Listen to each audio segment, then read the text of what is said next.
If you're going to go into a place and you're not going to achieve your objectives, which means you win, then don't go. Don't go.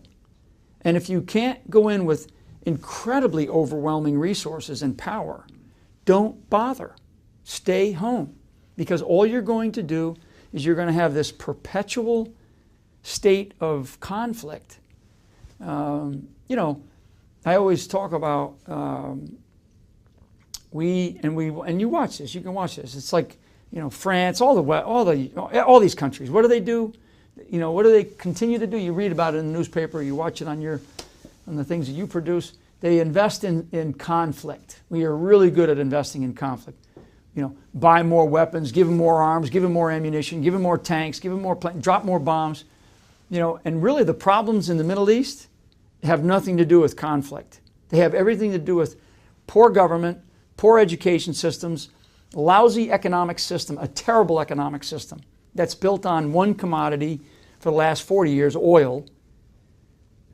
So if we really want to help, and if the Arab world wants to get their act together, what they have to do is they have to invest in stability and not in conflict. And we have to turn this whole ship around and say, okay, look, and we've got to turn it to them, to the Arab leadership. They have the money. They have the money. Now it's a matter of figuring out, how do you want your economic system to be? What do you want it to be built on? Do you want an education system that's more than just, teaching children in the madrasas? Do you want to have a 21st century economy?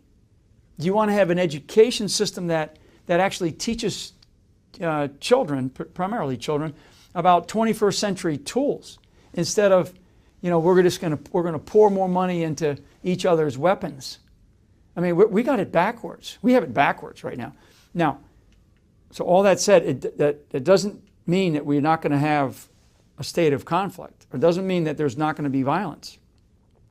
You have to put the fire out somehow.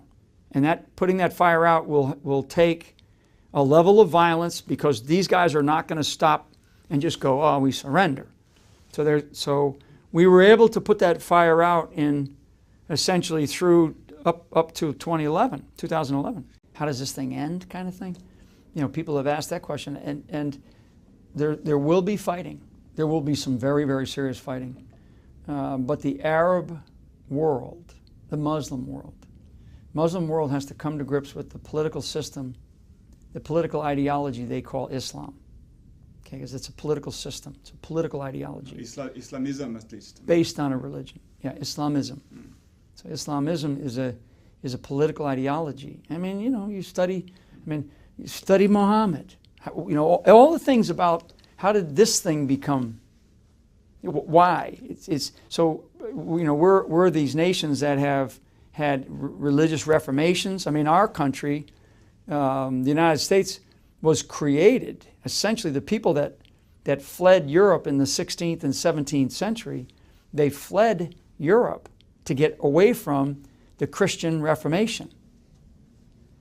And they came over here because they wanted religious freedom and they wanted to get away from this craziness. And they said, hey, practice the way you want. So we will have to go through. So part of this century, maybe it can take 10 years, I don't know. But part of this century is we're going to have a reformation of Islamism. Otherwise we're going to have perpetual conflict for a long time.